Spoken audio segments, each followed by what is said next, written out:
ground. The rich and the powerful tightened our belts, but not their own, and a town full of people lost their life or their home. The rich don't live in tower blocks or social housing stocks. When they reside in tall buildings, they are called luxury developments, with opulent embellishments and panoramic views from the penthouse. Not a worn and spent house or a cheap-to-rent house. High flyers in high rises at high prices, high status in high places. They don't live in flats, they live in apartments. They live apart in fire-resistant compartments with state-of-the-art smoke alarms. So they should. They're entitled to a fire escape, a safe space, a comfortable place to live, but so is everyone. And you can be sure that in every apartment, on every floor, there is a sprinkler system. And if there is cladding, then it's gilded wrapping with all the trappings, not lined with aluminium, the bare minimum, second best, failed the test, discounted price, discounted advice, discounted concerns about how fast it burns.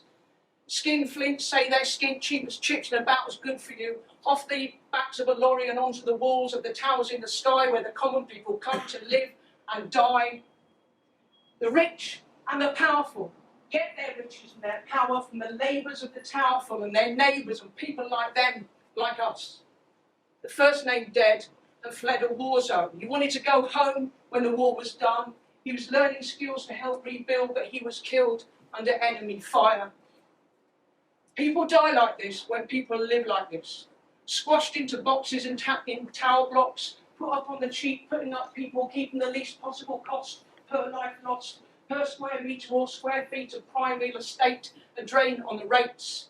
People die like this because people are made to live like this, by a system that gives only to the few, not a civilised living to the likes of you. A system like this, run by spiffs for hire who wouldn't piss on you if you were on fire.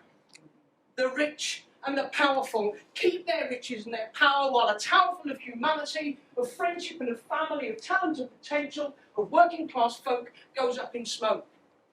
It's always the people in the cheap seats, in steerage, the lower orders, the servants' quarters, the backstairs, the disrepairs, the slum colony, travelling through life in economy class, the wage slaves, not the masters, the underclasses. And what of those who run this system?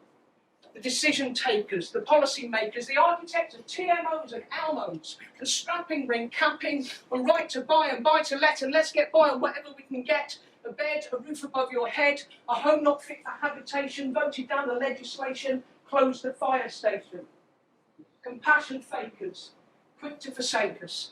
In Kensington or Westminster, hold the line, then resign.